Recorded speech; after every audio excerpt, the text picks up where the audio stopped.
শালার একটা জীবন, যেদিকেই চোখ দিই ওই দিকেই প্রি বুকিং মারা। সিমরান চুপচাপ রুদ্রের পাশে এসে দাঁড়ায়। সিমরান নিজের পাশে দাঁড়াতে দেখে রুদ্র ছ্যাদ করে বলে ওঠে, এনে কি করস তুই? যা, তোর কার্টুনের লগে কথা কগিয়া। সিমরান রুদ্রের কথায় পাত্তা না দিয়ে মিনমিন করে বলে, তুর্য জিজ্ঞাসা করছিল আমি আপনার বউ কিনা। রুদ্র সিমরানের মুখে বউ কথাটা শুনে চমকে সিমরানকে প্রশ্ন করে। তুই কি বলছিস? আমি না বলেছি। সিমরানের কথায় রুদ্রের দিল খচ করে উঠে সিমরানকে ম্লান স্বরে বলে, নাই তো বলবি। এই বলেই রুদ্র চপাট রাগ দেখে সেখান থেকে চলে যায়। সিমরান একটু মজা করছিল, ব্যাস এতেই কিচ্ছা ঘেটে গেল। সিমরান ও রুদ্রের পেছনে পেছনে যায় সিদ্দিক সাহেব এবং নাজার 4 নম্বর চাচা ইকবাল সাহেব।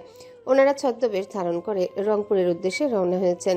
ছদ্মবেশ ধারণের একটাই কারণ, তা হলো ছাত্রলীগের এক পিওর গাদ্দারকে ধরা। দীর্ঘদিন ধরে খুঁজেও যাকে পাওয়া যায়নি, আজ হঠাৎই এক গুপ্তচর মারফতে জানা গেল সে রংপুরে আছে। লোকটার নাম শাহেদ, তাদের এই গ্রামের মানুষ। তাহলে প্রশ্ন থেকেই যায়, কি করেছে এই শাহেদ যে তাকে ধরার জন্য এভাবে পায়তারা করা হচ্ছে?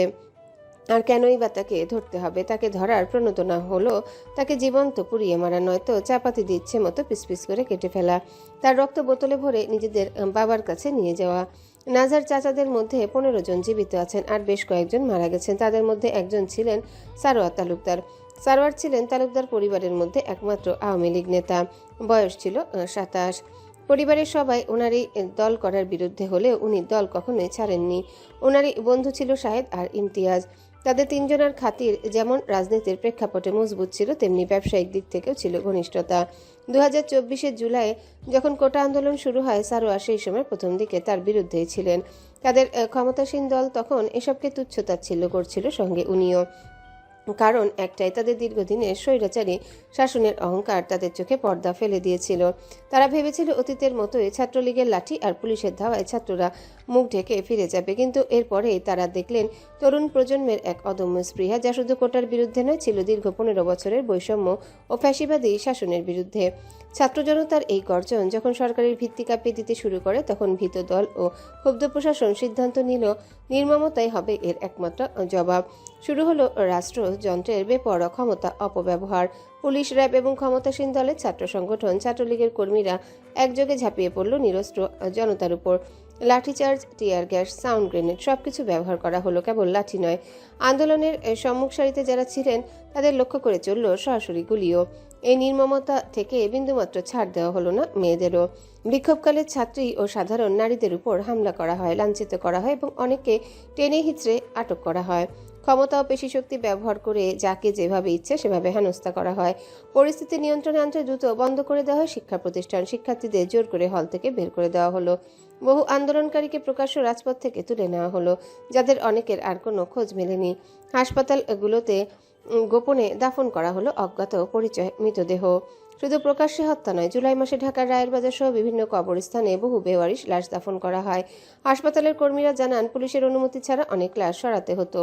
অনেক ক্ষতবিক্ষত মৃতদেহ দাফন করা হয়, যার কোনো দাপ্তরিক রেকর্ড রাখা হয়নি। ক্যাম্পাসের হলগুলোতে ঢুকে নির্যাতন করা হয়। বিভিন্ন বিশ্ববিদ্যালয়ে ছাত্রলীগ সদস্যরা প্রতিবাদী শিক্ষার্থীদের উপর নির্মমভাবে ঝাঁপিয়ে পড়েছিল, যা ইচ্ছে তাই করা শুরু করে। নিজের দলের এই অমানবিক নির্যাতন সহ্য হয় না সরোয়ারের। সহ্য না করতে পেরে তিনি বেরিয়ে আসেন দল থেকে। 22 জুলাই রাস্তায় ছাত্র জনতার পক্ষে নেমে পড়েন। পারেননি এই অবিচার সহ্য করতে, মৃত্যু হাতে নিয়ে লড়ে যান ছাত্র জনতার হয়ে। তিনি জানতেন রক্ষা কখনোই পাবেন না, ওনার দলের লোকরাই ওনাকে মারবে।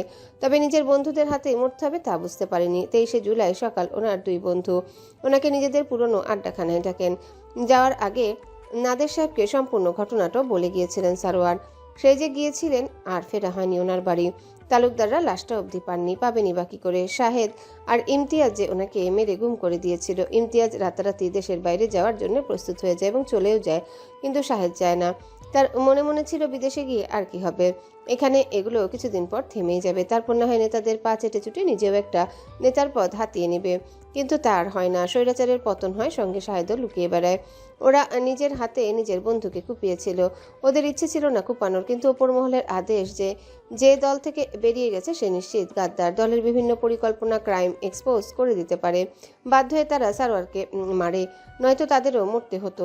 যখন ওরা দুজন সারোয়ারকে কুপিয়েছিল, সারোয়ার শুধু হেসেছিলেন আর বলেছিলেন, তোরা বন্ধুদের এত নিষ্ঠুর পরিণতি কেন দিলি? শাহেদকে পেলে তালুকদার আর আস্ত রাখবেন না প্রতিজ্ঞা করেছেন। আজ একবার শুধু হাতে পান, তারপর হবে রক্ত দিয়ে করা গোসল। নিচে সবাই খাওয়া দাওয়া করছে। নাজার রুমের বারান্দায় মাস্টার চাচু, ছোট্ট চাচু আর নাজার মোল্লা চাচু দাঁড়িয়ে আছেন। নাজাও আছে এখানে, সবার সঙ্গে ফাইজানও আছে। মোল্লা চাচু গম্ভীর গলায় নাজাকে জিজ্ঞাসা করেন, কাজ হচ্ছে তো সব ঠিকঠাক? নাজা দীর্ঘশ্বাস ছেড়ে আশেপাশে তাকায়, তারপর বলে, হচ্ছে। ছোট চাচু বলেন। আর কত সময় লাগবে? নাজা তিক্ত সুরে বলে। সময় তো লাগবে, ধীরে ধীরে তো করতে হবে, তাই না? নাজারে এই আলসে কথায় ফাইজান বিরক্ত হয়। আচ্ছা ফুপু, তুমি এত অলস কেন? তাড়াতাড়ি কিছু করো না। আর যদি না পারো তাহলে পণ্ডিতি কেন করছিলে? ফাইজানের কথায় মেজাজ তির্যক হয়ে যায়। নাজার বুকে দুহাত গুজে শান্ত গলায় ওকে চোখ দিয়ে ইশারা করে। এদিকে আয়। ফাইজান ওর কথায় সরল মনে ওর দিকে আগায়, ভাবে হয়তো কিছু বলবে।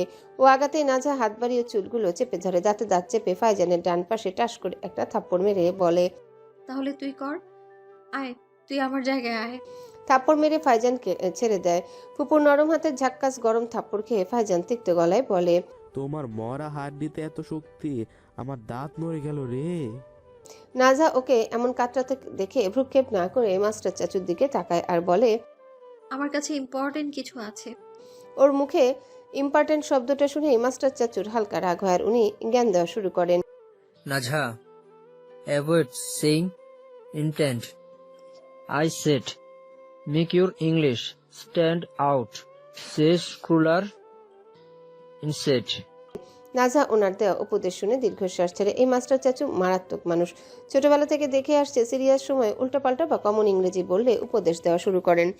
আজও তার ব্যতিক্রম কিছু করলেন না। জীবন চলে যাওয়ার মুহূর্তে উনি বলবেন, ইংরেজি ঠিক কর।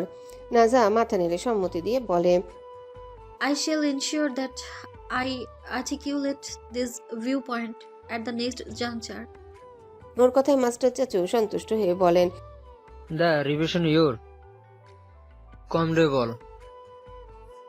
It is now absolutely appropriate. নাজা ওনার কথায় আবারও মাথা নেড়ে রুমে আসে। উদ্দেশ্য ফোন বিছানার উপর থেকে নেওয়া। যখনই ফোন হাতে নিতে যাবে তেমন মুহূর্তে নোমান, সাফা আর তৌসিফ তাদের রুমে প্রবেশ করেন। সাফা নোমানকে নিয়ে রুমে প্রবেশ করতে করতে বলেন, এটা হলো তৌসিফদের রুম। নাজা তাদের দেখে আর ফোন হাতে নেয় না। ওনাদের গলার স্বর পেয়ে মাস্টার চাচুটা স্বাভাবিক হাসি মাখা মুখে রুমে আসতে আসতে বলেন, তোমার রুম দেখতে এসেছো? আমরাও এলাম। এই তৌসির ওদের এই হাসি মুখের মিষ্টি বাণী শুনে একবার নাজার দিকে তাকায়, তারপর আবারও ওনাদের পানে দৃষ্টি নিবদ্ধ রেখে মনে মনে বলে, সুদানির পলায় গাদ্দারি করার প্ল্যান করেছিল কে জানে, এখন পুঁটি মাছের মতো ভেটকি মারছোস। নাজা সাফার দিকে দু কদম এগিয়ে এসে বলে। আসুন না, এদিকে বসুন। সাফা মৃদু হেসে নাজার কাঁধে হাত রেখে বলেন, না মা, বসবো না, তোমার চাচ্চু দেখতে চেয়েছেন তাই নিয়ে এলাম। নাজা আলতো মাথা নাড়ায়। সাফা আশেপাশে এক পলক তাকান, তখনই ওনার চোখে পড়ে নাজার হাতের দিকে। এক হাতে চুড়ি আছে, অন্য হাতে নেই। বিষয়টি নজরবন্দি হতে নাজাকে সাফা জিজ্ঞাসা করেন, তোমার আরেক হাতের চুড়ি কোথায়? চুরির কথা শুনতেই নাসার স্মরণ হয় গতকাল রাতে যে বালিশের নিচে রেখেছিল আর পড়া হয়নি। আমতা আমতা করে বলে, খুলে রেখেছি। সাফা একথায় নাজাকে বোঝান। বিবাহিতদের চুড়ি এভাবে খুলে রাখতেই নেই, হাতে পড়তে হয় সব সময়। এবার নাজার মাথায় চটজলদি একটা বুদ্ধি আসে। তৌসিরের দিকে আর চোখে এক নজর তাকায়, এই সুযোগে তৌসিরকে শরম দেওয়ার। এই লোক সবসময় বেশরমের মতো গালাগালি করে, আজ বাস দেওয়ার সুযোগ এসেছে। যদিও এতে নাজাও লজ্জা পাবে, কিন্তু সবাই তো বুঝবে ছোট মানুষ, না বুঝে বলে দিয়েছে। আর শরমের তকমা তৌসির পাবে। যেমন ভাবা তেমন কাজ। নাজা বলে ওঠে, আরে না, আমি খুলিনি তো চুরি, উনি খুলেছেন গতকাল রাতে। এটা শুনে উপস্থিত সবাই স্তম্ভিত হয়ে দাঁড়িয়ে থাকেন। কি বলা উচিত খুঁজে পান না। নাজা হুট করে এমন লজ্জা দেবে কল্পনাও করেননি।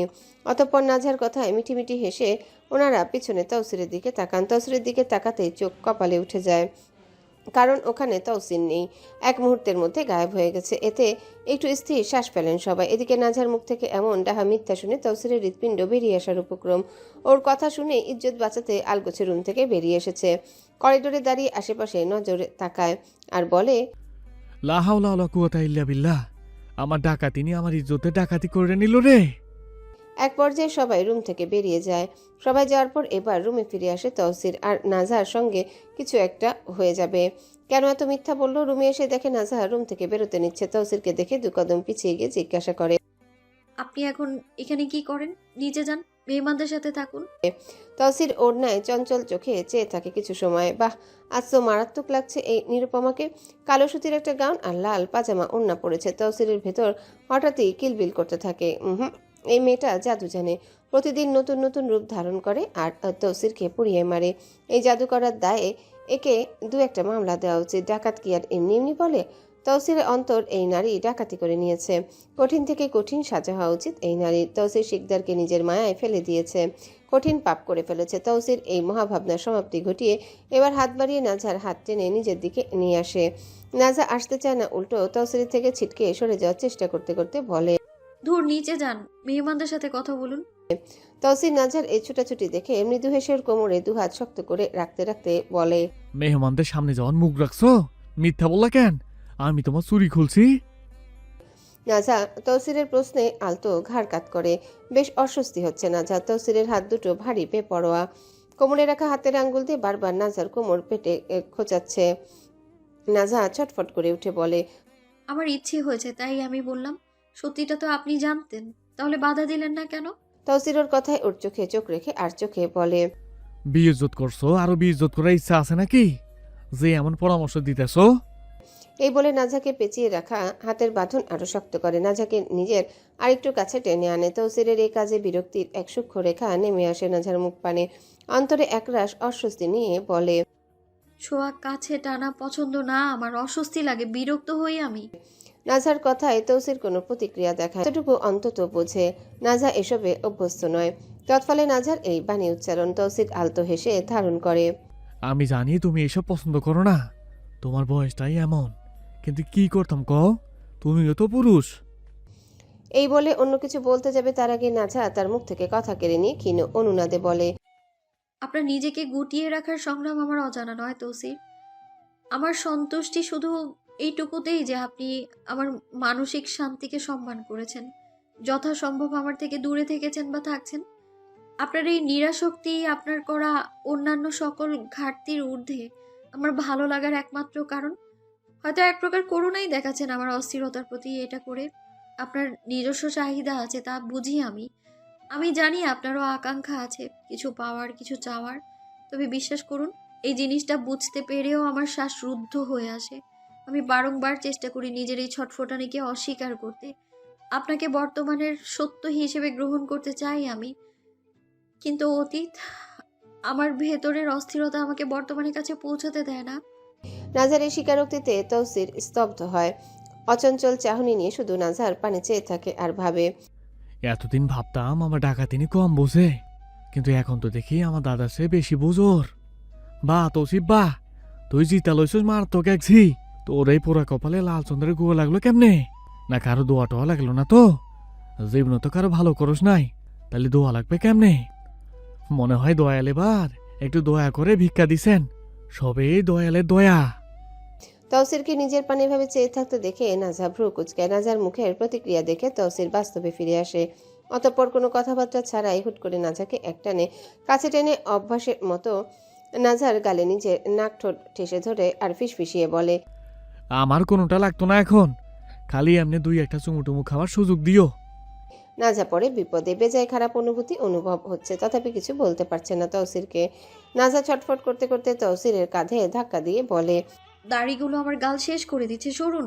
তৌসির ওর থুতনিতে হাত রেখে আরো প্রগাঢ়ভাবে ঠোঁট ঠেসে বলে, আর কয়েকটা দিন সহ্য করে নাও, পরে লম্বা হইয়া গেলে আর গালে কাঁদবো না।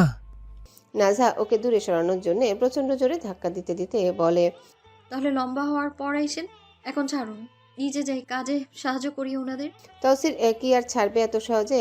নাজার অন্য গালে ঠোঁট বসিয়ে হালকা বিরক্ত হয়ে তিক্ত সুরে বলে, তুমি কারবাল ফালাইবে অনেক গিয়া, 20-22 জন মানুষ আছে, কাম করবে না তারা? কাজ করার নয় বিষয়টা, বিবেক বলতে তো কিছু আছে, তাই না? বিবেক আর তুমি মারাইও না, চুপচাপ খাড়াই থাকো।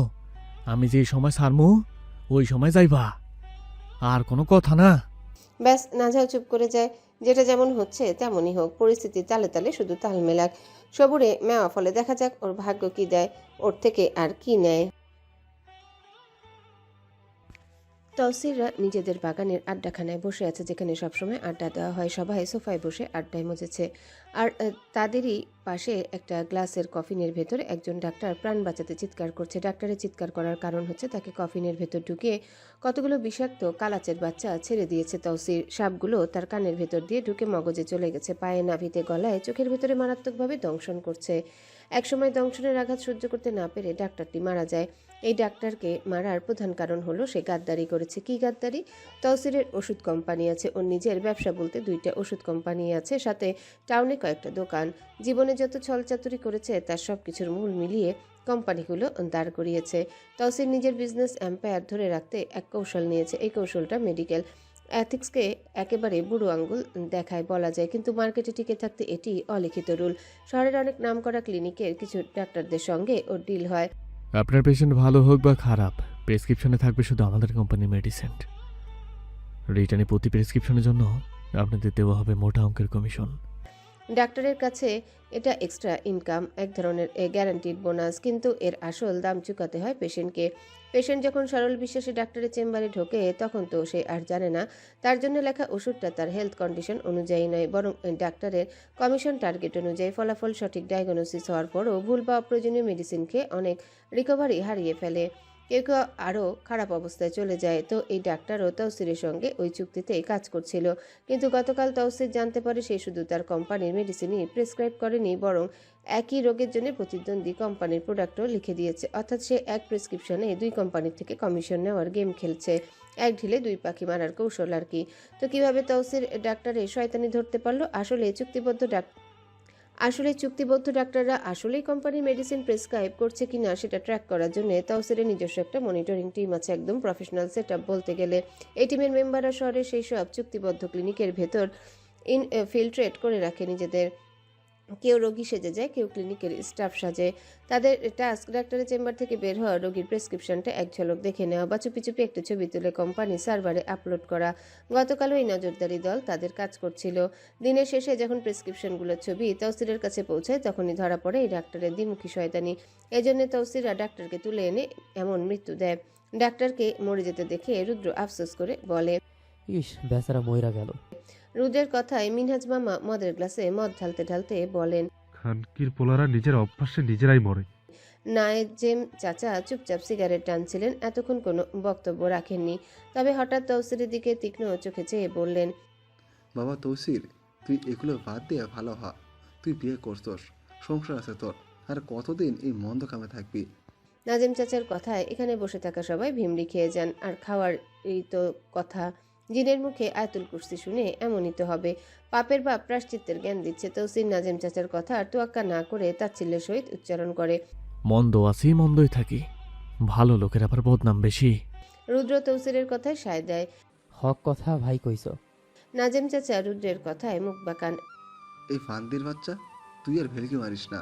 রুদ্র নাজিম চাচার রাগ দেখে হাসে, হেসে উদাস হয়ে গেয়ে ওঠে, ভেলকি মারি ছোট চাচার রাগে ফাগুনে। তৌসির ওদের এসব ফাউল ঝগড়ায় মন না দিয়ে নিজের জীবনের কথা চিন্তা করাতে থাকে। মাঝে মধ্যে তৌসিরেরও ভবিষ্যতে চিন্তা হয়, কিন্তু এই চিন্তা বেশিক্ষণ স্থায়ীও হয় না। সবাই হাসি ঠাট্টায় মেতে উঠেছে। এরই মধ্যে তৌসির তিক্ত গলায় বলে ওঠে, জীবনটা শেখ হাসিনার মতো হইয়া গেছে রে, যেমনি যাই অমনি বদনাম আর বিপদ।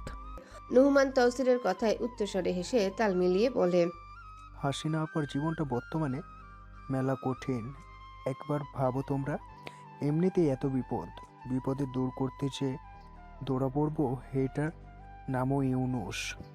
নুহমানের বলা হঠাৎ এমন কথায় অট্টহাসিতে ফেটে পড়ে সবাই। হাসির এই মুহূর্তে রুদ্র ফোন বের করে সবার চোখের সামনে একটা ভিডিও ধরে আর শক্ত সুরে বলে, এই যে এখন দাঁত কেলানি বন্ধ করো, গোলজার তো ভাইরাল হয়ে গেছে, এবার মেয়রের পথ তৌসির ভাইয়ের থাইক্কা না নেয়। তৌসির রুদ্রকে এত সিরিয়াস হতে দেখে তীক্ষ্ণ চোখে চেয়ে ধারণ করে।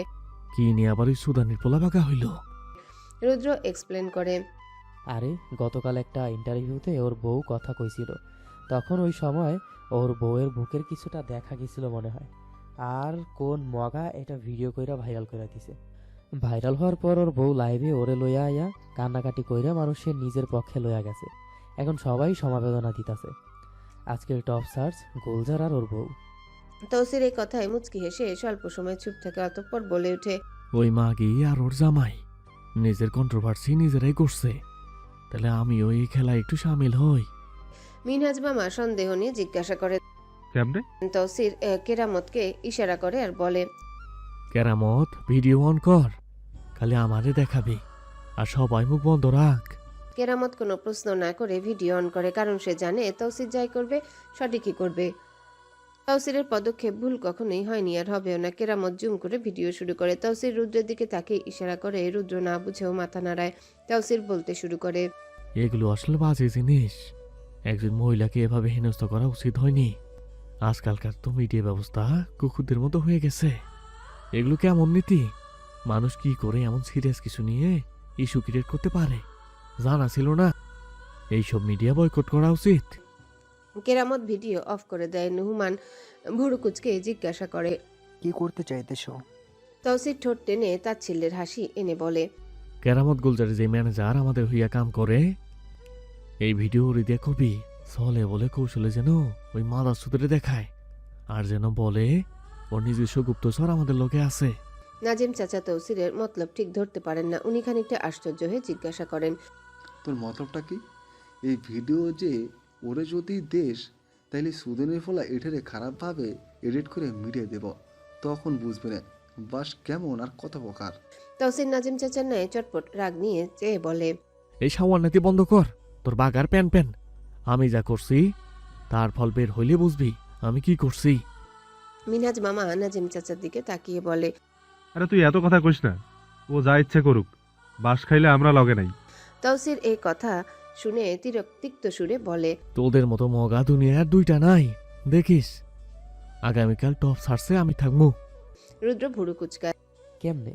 তৌসির হেসে জবাব দেয়, শুধু দেখে যা, এটা রাজনীতির খেলা, এখানে ব্রেনটাই ইম্পর্টেন্ট। মাগরিবের পর তালুকদার বাড়ির মাগরিবের পরে সময়টা মনোমুগ্ধকর। প্রতিদিনের মতোই মনের মতো আমেজে জমে উঠেছে বাড়ির পরিবেশ। শতকের কাছাকাছি সদস্য সংখ্যা এই বাড়িতে, যার মধ্যে যুবক আর কিশোর ছেলেদের সংখ্যাটাই অনেক বেশি। মাগরিবের পর বাড়ির চারিপাশের উঠানগুলোতে আলো ঝলমলে পরিবেশ। লাইটগুলো জ্বলে ওঠায় চারিদিক ফকফকা হয়েছে, সাথে বইছে মৃদু বাতাস। বাগানের একপাশে রয়েছে খোলামেলা রান্নাঘর। 4-5টা পিলারে ছাদ দিয়ে দাঁড়িয়ে থাকা রান্নাঘরে গ্যাসের চুলা, লাকড়ির চুলা, ফ্রিজ সবকিছুরই ব্যবস্থাই রয়েছে। যার যা ইচ্ছা সে নিজে এখানে এসে বানিয়ে নিতে পারে। এত মানুষের জন্য বাড়ির মহিলারা সবসময় চা নাস্তা তৈরি করতে পারেন না। ঘরের রান্নাঘর থেকে শুধু মাগরিবের পর একবার আর সকালে একবারের জন্য সবার জন্য চা নাস্তা তৈরি হয়। এরপর যখন চা কফি বা অন্য কিছু খাওয়ার ইচ্ছা হয় সে এখানে এসে নিজের হাতে বানিয়ে নেয়। তালুকদার বাড়ির উঠোন আর বাগান দুটোই বেশ প্রশস্ত। 5তলা বাড়িটার প্রতিটি তলায় 30টিরও বেশি কক্ষ রয়েছে। আর হবেই বা না কেন, এত বড় বংশধর। বাড়ির একদিক থেকে অন্যদিকে যেতে প্রায় ঘন্টাখানেক সময় লেগে যায়। যদি এই বাড়িটি এক যুগ আগে তৈরি, তবে এটিকে নতুন করে মডার্ন স্টাইলে মেরামত করা হয়েছে। আজ শুক্রবার হওয়ায় বাড়ির সব পুরুষ সদস্যই বাড়িতে উপস্থিত। এই সময় কেউ হয়তো নিজের ঘরে বসে আছে, কেউ বাড়ির ভেতর টিভি দেখছে, আবার কয়েকজন মিলে দল বেঁধে বাগানে প্রজেক্টর লাগিয়ে সিনেমা দেখছে। কেউ কেউ গেমিং হলে কম্পিউটার গেম খেলায় ব্যস্ত, কেউ কেউ ব্যাডমিন্টন বা ক্রিকেট খেলায় মগ্ন। আবার কেউ কেউ চোখে কাপড় বেঁধে একজন আরেকজনকে নারকেল গাছের পাতা দিয়ে উড়াধুরা মারার খেলায় মেতে উঠেছে। আনন্দ কোলাহলে মুখরিত তালুকদার বাড়ি। তবে এই সবেরই মধ্যে আলাদা এক সুন্দর তৈরি হয়েছে, আর তা হলো বাগানের ডান দিকটায় অপার্থিব সমাবেশ। চারিদিকে শিশুদের কোলাহল, পাখির কিচিরমিচির, আর হালকা বাতাসে দুলছে গাছের পাতা। মাঝখানে দড়ি টেনে সাজানো হয়েছে আসন, যেখানে সারিবদ্ধ হয়ে বসে আছেন তালুকদার বাড়ির যারা মাদ্রাসায় পড়েন, ছোট বড় সবাই প্রায়। তাদের মুখে আগ্রহ, চোখে প্রত্যাশা। সামনে বসে আছেন সবার প্রিয় মোল্লা চাচ্চু। কুইজ প্রতিযোগিতা হচ্ছে এখানে, আর আজকের প্রতিযোগিতার পরিচালক উনি। পরনে সাদা পাঞ্জাবি আর কালো লুঙ্গি, মুখে শান্ত হাসি নিয়ে প্রশ্ন করছেন। চলুন কিছু কুইজের প্রশ্ন আপনাদেরকেও পড়ায়। মোল্লা চাচু প্রশ্ন করেন, বলতো কোন সাহাবী দাজ্জালকে দেখেছিলেন? সবাই এক মুহূর্তের জন্য চুপ হয়ে যায়। ঠিক তখনই এক কণ্ঠ জোরে উঠে আসে নামজার ইয়াহিয়া, নাজার বড় চাচার ছোট তরফের বড় ছেলে, খালিদের সন্তান। ও আত্মবিশ্বাসের সঙ্গে বলে, সাহাবী তামিম আত-তারি রাদিয়াল্লাহু তাআলা দাজ্জালকে দেখেছিলেন। তিনি ও তার সঙ্গীরা এক দীর্ঘ সমুদ্র যাত্রায় একটি দ্বীপে পৌঁছে দাজ্জালের মুখোমুখি হন।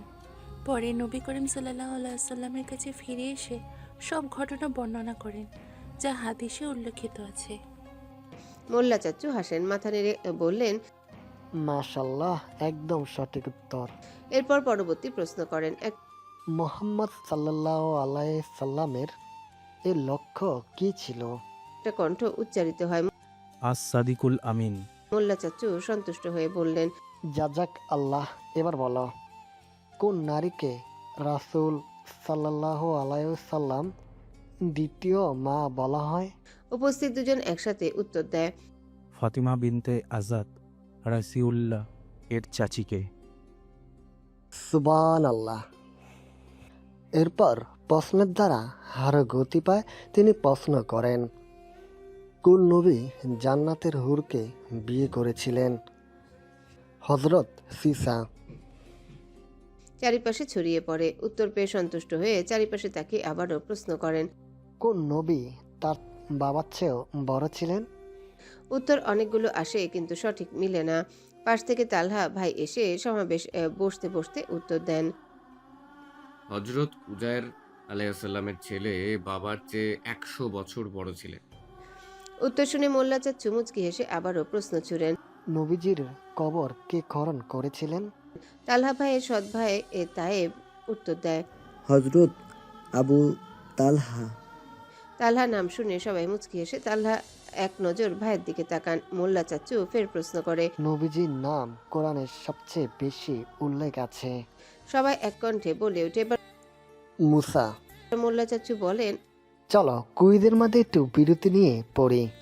সুবহানাল্লাহ অবিহামদিহি সুহিদ তুনুবিজির 3464তম হাদিসে রাসূল বলেছেন, যে ব্যক্তি একবার সুবহানাল্লাহ আজিম অবিহামবিনি তার জন্য জান্নাতে তার জন্য একটা খেজুর চারা লাগানো হবে। হাদিসটি হাসানের সহি গাইস শহীবে বিবেচিত হয় আর এটি জাবির রা থেকে বর্ণিত। চলো পড়ো সুবহানাল্লাহ হাবি অবিহামদিহি। ওনার সাথে সবাই একই স্বরে পড়ে ওঠে, সুবহানাল্লাহিল আজিম ওয়া বিহামদিহি। রজনী প্রায় দ্বাদশের দ্বারপ্রান্তে, নিশার প্রায় অন্তিম লগ্নে। নাজা ব্যালকনিতে রাখা সোফায় বসে আছে, হাতে একটা গিটার ধরা। গতকাল যখন সবাই এসেছিলেন তখন নাজার প্রয়োজনীয় অপ্রয়োজনীয় যা আছে সব 7 লাগেজে করে নিয়ে এসেছেন আলাদা ভ্যান দিয়ে। নাজা দুদিন আগে ওর ছোট চাচ্চুকে বলেছিল, তুমি যদি পারো তাহলে আমার সব কিছু নিয়ে এসো একদিন। আমার রুমের কাভার্ডে যেন একটা সুতোও না থাকে। নাজার কথা মতোই ওনারা নিয়ে এসেছেন। আর নাজাকে আজ কয়েকদিনের সফরে বাড়ি নিয়ে যাওয়ার জন্য অনেক পায়তারা করেছেন তারা, কিন্তু নাজা চায়নি, যাওয়ার ইচ্ছেও নেই। কেনই বা যাবে, কি কারণেই বা যাবে? প্রতিটা পরিবারে ফ্যামিলি পলিটিক্স নামে একটা বিষয় থাকে, আর সেই ফ্যামিলি পলিটিক্সের শিকার হয় প্রতিটা পরিবারের কেউ না কেউ। নাজা এমনই এক ইস্যুর শিকার। সে মনে মনে পণ করেছে যতদিন তৌসিরের অধীনস্থ রয়েছে ততদিন তালুকদার বাড়ির ফটক পেরোবে না। সিদ্দিক সাহেবও ফোন দিয়ে মিনতি করছেন, আমাও ওদের সাথে চইলাও, তোমারে দেখিবার লাগি কলিজা শুকাইয়া গেছে। আমা আওগোর সাথে চইলাও। এই অসহায় মিনতিও নাঝার মন গলাতে পারেনি, কারণ সে জানে যে এসব মনের কথা নয়, শুধুই বাহিরে দেখানো প্রেম।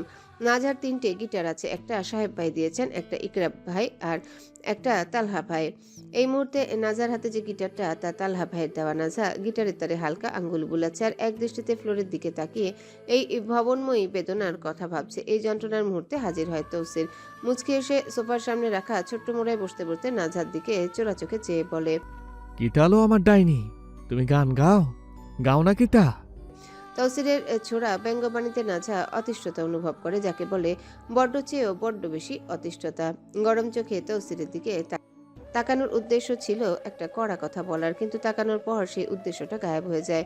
তৌসিরের মুখের হাসি বরাবরই সুন্দর, শুধু সুন্দর নয়, একদম মন কাড়ার মতো মনোমুগ্ধকর, যাকে বলে তুলনাহীন মুগ্ধতায় পরিপূর্ণ। তৌসির হাসছে, ঠোঁটের কোণ বেয়ে বেখেয়ালি হয়ে লাল সরুর মতো পানের পিক গড়াচ্ছে। নাজার কঠিন চোখের চাহনি নরম চাহনিতে রূপ নেয়।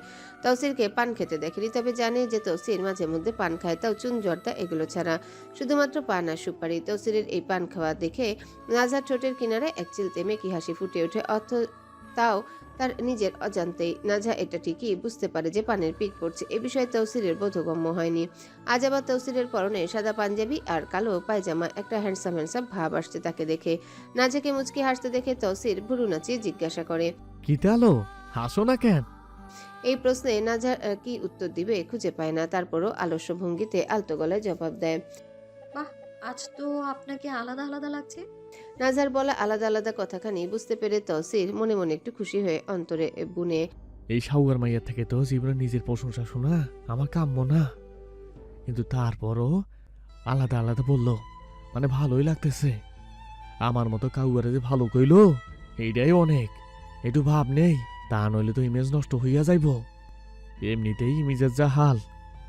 এই ভেবে তৌসির নিজের ঠোঁটের কিনারে একটি খাসি টেনে ধরে, দুই হাত উঁচিয়ে পাঞ্জাবির কাঁধের ভাঁজটা একটু টেনে তুলতে তুলতে ভাব নিয়ে রঙ্গ গলায় বুনে। তাই হ্যান্ডসাম লাগতেছে এইটা কও না, আলাদা আলাদা কর কি আছে। তৌসিরের উচ্চারণ করা বাণী শুনে নাজা বিরক্ত হয় নিজের উপরই। কেন যে মুখ ফসকে বলতে গেছিল, ধ্যাত বেজায় বিরক্তি গ্রাস করে ওকে। বিরক্তি মেশানো শ্বাস ছেড়ে তৌসিরকে তুচ্ছতা সূচক কণ্ঠে জিজ্ঞাসা করে, জীবনে শুনেছিলেন কোনো মেয়ের থেকে এই কথা যে এখন আশা করছেন? তৌসিরও জবাবে উপহাস মিশ্রিত সুরে শোধায়, আরে কি যে কও না আমার ডাইনি। শুনেছি মানে প্রেমের প্রস্তাব পর্যন্ত দিছে অনেক লোক। আমি মন্দ হলেও দেখতে সুন্দর আছি বটে। নাজা এই শুনে মনে মনে ভাবে, সে তো পাবেনি, চোখে ধরার মতো মানুষ যে। কিন্তু মুখে ভুরু কুচকে জিজ্ঞাসা করে, তাহলে প্রেম করেননি? তৌসির এই শুনে কিঞ্চিত বিরক্ত ভাবে বলে, আরে এসব ফাউল কাজে আমার ইন্টারেস্ট আসছিল না। কেন ছিল না? তৌসির ক্ষীণ শ্বাস ছেড়ে শুধায়, যুদ্ধে যাওয়ার ঘোড়া কি আর বিয়েতে আছে? তৌসিরের কথার মর্ম বুঝতে পেরে নাজা পিছনে পাশে ঘাড় ঘুরিয়ে এক নজর চেয়ে আফসোসের সুরে বলে, ইস, একটা প্রেম আপনার কপালে জুটলে আমি আপনার কপালে জুটতাম না। সত্যি আমার মতো কাউয়ার কপালে তোমার মতো রত্ন সমতুল্য ডাকাত কেমনে জুটলো ওইটা আমি নিজেও ভাইবা পাই না। ডাকাত ডাকাত শুনতে শুনতে কান পচে মগজে ধরে যাচ্ছে নাজার, আর মেনে নিতে না পেরে ক্লান্ত চিত্ত হয়ে তিতস্বরে বলে, আমি কি ডাকাতি করলাম? তৌসির এবার আর প্রতি সময়ের মতো নাজার কথায় তর্কে যায় না, উল্টো তা উপেক্ষা করে বুক চিরে মর্মের ভার নামিয়ে তৃষ্ণার্ত দৃষ্টিতে নাজার মুখ নিরীক্ষণ করে। ইস, ওর মুখ পানে দৃষ্টি নিবদ্ধ রাখতে তৌসিরের মন মোহান্ত হয়ে যায়। তৌসির প্রায় ভুলে যায় কোথায় বসে আছে, কি তার করণীয়। নাজার লাবণ্যে তৌসিরের আত্মা তৃপ্ততায় আচ্ছন্ন। তৌসির পলক্ষীন চোখে অবিরাম তৃষ্ণা নিয়ে চেয়েই থাকে নাজার ন্যায়। চারিদিকে আলতো বাতাস বইছে, অক্টোবরের রাত বলে কথা। এরই মধ্যে চাঁদের কনক জ্যোৎস্নায় নাজা বসে আছে। চাঁদের আলো এসে উপচে পড়ছে নাজার মুখ পানে। ওর ত্বক তুষার ধবল ও স্নিগ্ধ শুভ্র হওয়ায় অতি মোহময় লাগছে। এই শুভ্র লাবণ্যময়ী মুখমণ্ডলে চাঁদের আলো পড়ে এক অনুপম আভা সৃষ্টি করেছে। নাজার চোখ জোড়া তো সবসময় ভয়াবহ সৌন্দর্য বহন করে। এই আখিদয় সুপ্রায় শ্যামল মরক মনির মতোই অন্তঃসলীলা। তার উপর এই প্রহেলিকাময় নেত্রকোণে আজ ক্রোধের বদল লালিত মৌনতা সঞ্চিত। নাজার এই অবগুণ্ঠিত দৃষ্টিপাত যাহা ক্ষণে মাত্রই তৌসিরের চিত্ত হরণ করেছে, যে এই নয়নার চাহনিতে পতিত হইবে সে নিশ্চয় চিরতরে বিলীন হইবে। যে নাজার এই সম্মোহিনী দৃষ্টির ফাঁদে আবদ্ধ হবে, ধ্বংসই তার জন্য চিরন্তন রইবে। নাজার কেশ তরঙ্গগুলো বড্ড প্রিয় তৌসিরের। এই কেশ তরঙ্গ গুচ্ছ শুধু তরঙ্গ নয়, এ তো তাম্রাব কৃষ্ণ কেশধাম। এই সুরঞ্জিত কেশ গুচ্ছ নাজার কাঁধের উপর দিয়ে নেমে এসে ওর অপরাজেয় রূপকে আরো অলঙ্কৃত করে নিয়েছে। নাজা এই মুহূর্তে সৌন্দর্যের প্রতিভূ, যার দিকে চেয়ে থেকে তৌসিরের দৃষ্টি তৃষ্ণাচ্ছ ও মোহান্ধ। তৌসিরের সত্তা নাজার রূপে বিগলিত হয়ে গেছে। তৌসির তন্ময় চিত্তে চেয়ে রয় তো রয়, আর তার এই চাহনি পলক্ষীন। এই চাওয়া শুধু দেখা নয়, রূপের উপাসনা। নাজার বিহবলতা এতটাই তাত্ত্বিক যে তৌসিরের জ্ঞানেন্দ্রিয় নাজার লাবণ্যের বিভায় আচ্ছন্ন। তৌসিরের মুখে কোনো বাঙ্গায়তা নেই। ও শুধু তৃষ্ণাচ্ছন্ন নয়ন এবং নিস্পন্দ দেহে নিজের নিস্তব্ধ ভাবাবেগ নাজার রূপসুদায় ডুবে আছে। তৌসিরের এই চাহনিতে নাজা মনোবিরক্তি নিয়ে বলে, এমন গাঁজাখোরের মতো আমার দিকে তাকাবেন না। তৌসির নাজার কথার জবাবে মৃদু হেসে বলে ওঠে, দূর বেডি, গাজার থেকে তোমার চোখের নেশা আরো বেশি ভয়ঙ্কর। আমার চোখের দিকে তাকাবেন না আপনি। হ, না থাকে কি আর পারি। সাপের মতো সবুজ তোমার ওই চোখ দুটো, মেলা সুন্দর। সাপের মতো চোখ এর কেমন তুলনা। সাপের সবুজ চোখ আছে মানল নাজা, কিন্তু তাই বলে তৌসির ওকে এভাবে অপমান করবে? নাজা ধৈর্যচ্যুত হয়ে বলে, আপনি আমাকে সাপ কেন বলেন? তৌসির এদিকে ওদিকে তাকিয়ে আমতা আমতা করে উত্তর করে, সাউয়ার মাইয়া এমনি কইরা রাগ কইরো না। আমি কইতেছি সাপের মতো চোখ তোমার সুন্দর আছে, এটাই কইলাম। আপনার বলার প্রয়োজন নেই। আপনি আমার দিকে তাকাবেনও আর না, আর বলবেনও না এসব। তৌসিরের এই সুন্দর মুহূর্তে তর্ক বার্তা হজম হয় না, তাই কথা ঘুরাতে নমনীয় ভাষায় বলে, হাতে গিটার যখন নিছো একটা গান শোনাও না। তার আবদার শুনে নাজা তির্যক সুরে জবাব দেয়, আমি পারবো না। তৌসির ক্ষীণ গলায় আবারও বলে, না তুমি শোনালে আমি শোনাবো, শোনাও না একটা। নাজা দীর্ঘশ্বাস ছেড়ে তৌসিরের দিকে খানিক সময় তাকায়, তারপর গিটারের তারে আঙ্গুল বুলিয়ে স্নিগ্ধ আর কাতর সুরে গাইতে শুরু করে। এই গেয়ে আকাশের দিকে চেয়ে গেয়ে ওঠে। নাজা গান শেষ করে। নাজার গলায় গানটা শুনে তৌসিরের বোধগম্য হতে দেরি হয় না, এই মাইয়া তার পুরনো প্রেমিকের প্রেমে মজেছে, আর মজেই এমন বিরহের গান গাচ্ছে। তৌসির এবার নাজাকে প্রশ্ন করে বসে। যাকে পছন্দ করো তার কথা মনে হইল নাকি তোমার? নাজা তৌসিরের করা প্রশ্নে মৃদু হেসে শুধরায়। যার বাস অন্তরের এই অন্তরস্থলে তাকে মনে করার প্রয়োজনই বা কি? আচ্ছা, এখনো তারে পাওয়ার সুযোগ যদি পাও তাহলে কি করবে? তৌসিরের করা এই প্রশ্নেও নাজা শুধুই দীর্ঘশ্বাস ছাড়ে। তৌসিরের ধারণাও নেই নাজা কতখানি চায় তালহা ভাইকে। নাজা নরম গলায় উত্তর দেয়, তাকে পাওয়ার লোভ আমার পরপার অবধি থেকে যাবে। নাজার মুখের কথায় বেশ অস্বস্তি হয় তৌসিরের। কেন এই অস্বস্তি তা তৌসিরের অজানা। তৌসির চুপ করে যায়। নাজা আবারও বলে, আমার ঘোলাটে মস্তিষ্ক, আমার স্থির কম্পাঙ্ক, আমার কাল্পনিক চিন্তা চিত্ত সবটা জুড়েই সে। তৌসির এবার দম বাঁধা দীর্ঘশ্বাস ফেলে বড্ড অসহায় ভঙ্গিতে জিজ্ঞাসা করে, আচ্ছা, আমি কি কোথাও আছি? নাজা তৌসিরের কথায় মৃদু হেসে শুধায়, আছেন তো, আমার বর্তমানে, আমার ভবিষ্যতে, আমার অধিনায়ক রূপে, যাকে আমার মস্তিষ্ক মেনে নিতে চাইলেও মন বারবার প্রত্যাখ্যান করে। নাজার বলে উক্তি তৌসিরের মনে বেশ জাঁকিয়ে বসে। তৌসিরের এসব বিরহের ইতিকাব্য শুনতে আর ভালো লাগে না, তাই একটু নড়ে চড়ে বসে বলে, তুমি গিটার বাজাও, আমি গাইবো। কোন গানে? আমি শুরু করতেছি, তুমি শূন্য বাজাবা। এই বলে তৌসির খানিকটা ভারী কিন্তু উষ্ণ সামান্য কর্কশ গলায় শুরু করে। এই লাইনটা তৌসির টানে দীর্ঘ করে, শব্দের মাঝে একটু কম্পন দেয়। সুপ্রায় ভেতরের কষ্টটা গলার ভাঁজে আটকে আছে। নাজা গানটা শুনে আটকে ওঠে, খানিক মুহূর্ত স্তব্ধ হয়ে রয়, অতঃপর কাপা হাতে গিটারের তারে সুর তোলে। তৌসির যখন দেখে নাজা সুন্দর মতো টান টেনেছে গিটারে, ও আবারও একই গলায় গেয়ে ওঠে। এই গেয়ে আক্ষেপী গলায় একটু আওয়াজ দিয়ে গেয়ে ওঠে। এক পর্যায়ে তৌসির গান শেষ করে। তৌসিরের গাওয়ার ধরনটা ছিল একদমই বিষাক্ত, যেমনটা গায়কের গলায় লেগেছে শুনতে। একদম নিখুঁত রূপে ধারণ করেছে প্রতিটা লাইন গানের, কিন্তু নাজার বুকে ভয় ঢুকেছে এতে। আচ্ছা, তৌসির কেন এই গান তারই সামনে গাইলো? তৌসির কি জেনে গেল সব? না, কিভাবে জানবে? নাজার হাত পা ঠান্ডা হয়ে যায়। যদি তৌসির ওই সব বিষয়ে অবগত হয় তাহলে আজই নাজার শেষ রাত। তৌসির কুকুরের মতো মারতে মারতে নাজাকে মেরে ফেলবে, সব শেষ হয়ে যাবে সব। নাজা এগুলো ভেবে হাঁসফাঁস করতে থাকে, ভয়ে আতঙ্কে ভেতর খুইয়ে যেতে থাকে। হাত পা অবশ হয়ে যাওয়ায় নিজের হাতে ধরা গিটারটি পাশে রেখে দেয়। এমনই মুহূর্তে তৌসিরের মনে পড়ে একটা কথা, তাই ফট করে বলে ওঠে, তালুকদার মাইয়া, একটা জিনিস জানছি তোমার লাইগা। নাজা ভয়ে ভয়ে ভুরু কুচকায়। এই কিপটে আর কি আনবে ওর জন্য? সন্দেহ নিয়ে জিজ্ঞাসা করে, কি? তৌসির মৃদু হেসে পাঞ্জাবির পকেট থেকে একটা আধা শুকনো নিমের ডাল বের করে নাজার দিকে এগিয়ে দিয়ে বলে, মিসওয়াকের কথা যে বলছিলা, নাও। নাজা শান্তি শ্বাস ফেলে, যাক অমন কিছু না। হাত বাড়িয়ে মিসওয়াকটা হাতে নেয়।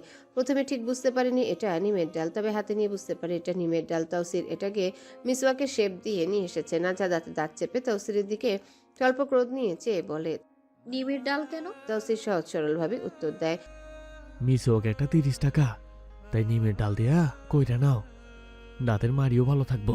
নাজা রাগ করে নিমের ডালটা ফেলতে নিয়ে বলে, লাগবে না আপনার আমায় এনে দেয়ার, আমার সবকিছু এনে দিয়েছেন আমার পরিবার। এই বলে ডালটা ফেলতে যায়, কিন্তু এতে নাজা ব্যর্থ হয়। তৌসির ঝাপটি মেরে তার হাত থেকে ডালটা নিয়ে বলে, ও আমার চ্যাটের বাল, তোমার না লাগলে ফেলে দিও না, আমার লাগবো। এই বলে ডালটা নিজের হাতে নিয়ে নেয়। নাজা আর কোনো বাক্য ব্যয় করে না, চুপচাপ উঠে রুমে চলে যায়। নাজাকে চুপচাপ যেতে দেখে তৌসির দীর্ঘশ্বাস ছেড়ে ধরায়, রং ধনুর কাছে অত রং নাই, যত রঙের রূপ আমার বউ ধারণ করে। এখন অত্যন্ত প্রহরী রাত্রি তিমিরের ঘন আবরণে ঢেকে রেখেছে চরাচর, সব নিস্তরঙ্গ হয়ে আছে। নিস্তব্ধতার রাজত্বে নিদ্রাচ্ছন্ন তৌসিরকে আচমকায়ের বিবিজান ফোন করে বাড়ির পশ্চাৎভাগে ডেকেছেন। এই স্থানু নিশীথ প্রহরে এমন অপ্রত্যাশিত আহ্বানে তৌসিরের কৌতূহল আর বিস্ময় নিয়ে নিদ্রা ত্যাগ করে উঠে এসেছে। তৌসির বেশ অবাক হয়ে পদক্ষেপ ফেলছে, কারণ বাড়ির পেছনে কারো বসতি বা কার্যক্ষেত্র নেই। ওটা একেবারেই জনমানবহীন এক শুনশান জায়গা। এ নিবিড় অন্ধকারে এমন রহস্যময় আহ্বান কেন? এই প্রশ্নে ওর মনে কৌতূহলের ঢেউ তুলছে বারংবারই। এসব আওড়াতে বাড়ির পেছনে আসে। বাড়ির পেছনে ঠিক মাঝখানে স্থানে এসে দাঁড়াতে তৌসির চমকে ওঠে। সেখানে টর্চ লাইট হাতে দাঁড়িয়ে আছেন নাজিম চাচা, রুদ্র। তাদের সামনে একেবারে কেন্দ্রে তার বিবি যেন দাঁড়িয়ে আছেন। ওনার হাতে ধরা একটা রক্তাক্ত লোহার কুঠার থেকে টুপটুপ করে রক্ত মাটিতে গড়িয়ে পড়ছে দেখে তৌসির থমকে মনে মনে ভাবে, এই বুড়ি আবার কারে উপরে পাঠাইলো? হতবিহ্বল দৃষ্টিতে তৌসির চারিদিকে চোখ ঘুরায়, আর তখনই ওর দৃষ্টিতে আসে একজন অর্ধবয়স্ক মহিলার রক্তাক্ত নিথর দেহ পড়ে আছে। মাথাটা দেহ থেকে বিচ্ছিন্ন একপাশে পড়ে আছে, আর দেহখানি পড়ে আছে অন্যখানে। এই ভয়াবহ দৃশ্য দেখে তৌসিরের শরীর দিয়ে ঠান্ডা স্রোত বয়ে যায়। ও কম্পিত কণ্ঠে জিজ্ঞাসা করে, এ কি বিপত্তি ঘটিয়েছে বিবিজান? এ কি কাণ্ড? তৌসিরের মুখ থেকে নিঃসৃত হওয়া বাণী বিবিজানের কর্ণপাত হতে তিনি চোখ পাকিয়ে তৌসিরের দিকে তাকিয়ে কড়া গলায় ধারণ করেন। তোমারে বিয়া করাই দিচ্ছি বইলা চাঙ্গে উঠা গেছো?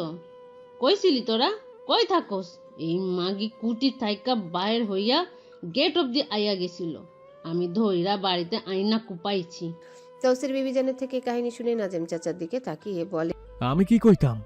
ছোট চাচার দায়িত্ব ছিল না এই মহিলা? এরও তো দাদা যান ধরে আনছিল। বিবিজান কটমট করে নাজেম চাচার দিকে চেয়ে বলেন, হ্যাঁ, তোর দাদা জান এরে আটকাইয়া রাখছিল, আমি না পারতে মারছি। এখন তোর দাদা জান না আমার লগে মায়ের লাগাইয়া দেয়। তৌসির ফুস করে শ্বাস ছেড়ে বলে, আমি এসব কোনোটা জানি না। তোমার ছোট খালারে যা বলার বইলা যাও। বিবিজান হাত থেকে কুঠারটা ফেলে 2 কদম এগিয়ে এসে নাজেম চাচার কান টেনে ধরে দাঁতে দাঁত চেপে বলে, সারা দিন আছোস এক মদ গিলতে আর আকাম কুকামের কথাবার্তা বলতে, কামের তো কোনো বাল ফালাস না। এই বলে নাজিম চাচার কান ছেড়ে টাস করে একটা থাপ্পড় মেরে দেন তার গালে। নাজিম চাচা মায়ের হাতের মার খেয়ে চুপচাপ দাঁড়িয়ে থাকেন। এটা প্রথম না, তৌসির, মিনহাজ মামা, রুদ্র, এমনকি তৌসিরের আব্বা সহ এখনও বিবিজানের হাতে মার খান। তো নাজিম চাচার খাওয়া বড় কোনো বিষয় নয়। উনি থাপ্পড় খেয়ে বলেন, আম্মা আম্মা হার মাইরো না, আমি বুঝিনি এমন হইব। বিবিজান এবার রুদ্রের দিকে হাত বাড়ান তাকে মারতে, সাথে দাঁত চেপে বলে, এই বদমাস, তুই এদিকে আয়, তোরও দেই কয়টা। রুদ্র মায়ের ভয়ে লাফ দিয়ে সরে গিয়ে আমতা আমতা করে বলে, আমাদের ভুল হয়ে গেছে, আমাদের ক্ষমা করে দিন প্লিজ মিসেস শিকদার। এই শুনে বিবিজান রুদ্ধ ক্রোধে চোয়াল শক্ত করে তীব্র স্বরে বলেন, মনে মনে কইছিলাম তোর হাতে আমার সিমরানরে তুইল্লা দিতাম, কিন্তু তুই যে লেভেলের, তোর কাছে দিলে আমার নাতিন সুখে থাকবো না।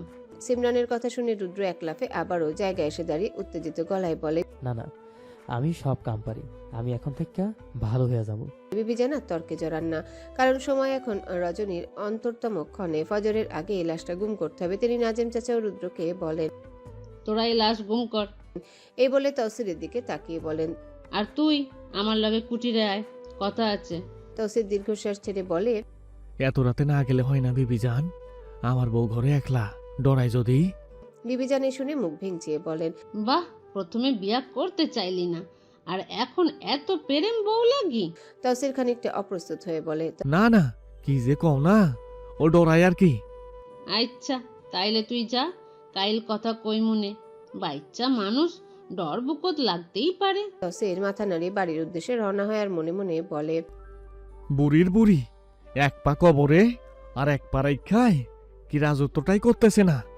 নাজিম চাচাকে রুদ্র ফিসফিসিয়ে বলে, আইজ একটা বউ থাকলে আমারও এমন বউয়ের উছিলা দেখাইতে পারতাম। নাজিম চাচা রুদ্রের দিকে বিরক্তির চোখে চেয়ে বলেন, আমাদের মতো বিশ্ব বদমাশের বউ দেয়া ঠেকতনি মানুষ, কাম কর বেটা। তৌসির ঘরের দরজা আলগোছে খোলে ঘরে প্রবেশ করে। আলগোছে খুললো যাতে নাজা টের না পায়।